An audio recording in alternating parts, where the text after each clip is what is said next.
Hello, it's Mrs. Craig from the library. I have a new book here called How Grizzly Found Gratitude by Dennis Mathew. Dennis Mathew was our visiting author from last year who gave us all of those free books on Bello the Cello. This book goes very nicely with his new video song about gratitude. How Grizzly Found Gratitude.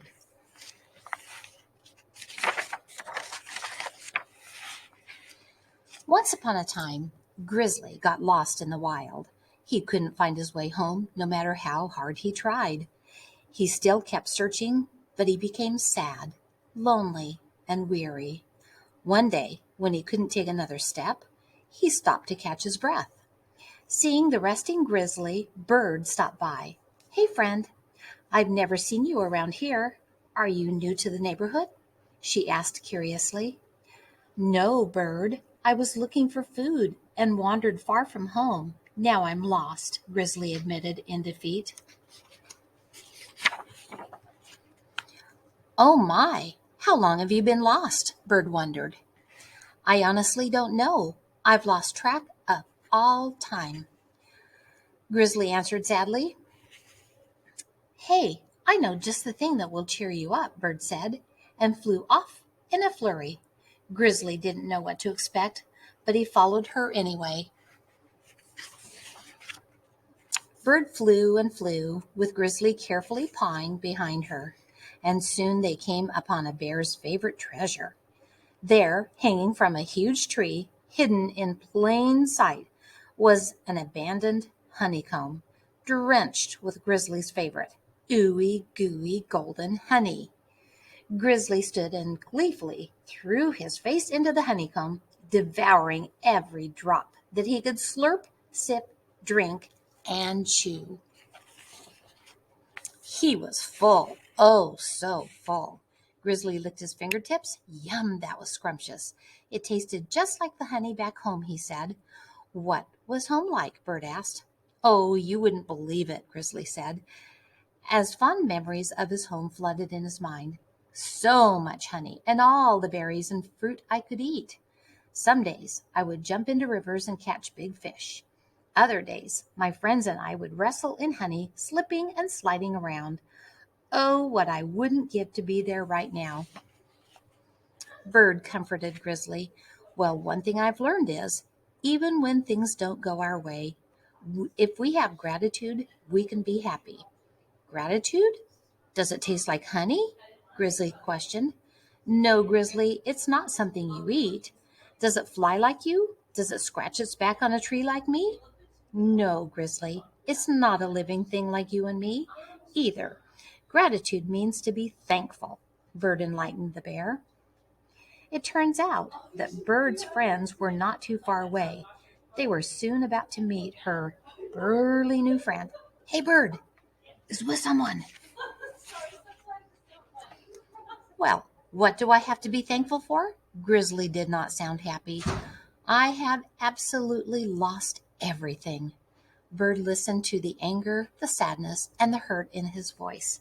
She gently consoled him. "There was a time when I didn't know these woods. I was a very young bird without a home as well. But that was before I found my friends. The squirrels helped me find a home. Hope you like it here. Wolf and owl kept watch over me at night. Beaver and badger helped me to find food. She's so little. All the berries you need. Life can be hard sometimes, but having gratitude can make the journey easier," Bird said. Grizzly thought for a moment. "I guess I can be grateful for the cave I found while I was wandering lost. At least I don't have to search for a place to stay. I'm also thankful for honey. I am sure glad I'm not hungry. But most importantly, I am really happy that I am not alone, that I have someone to talk to and someone to listen." Bird could see it. Grizzly was starting to have a change of heart.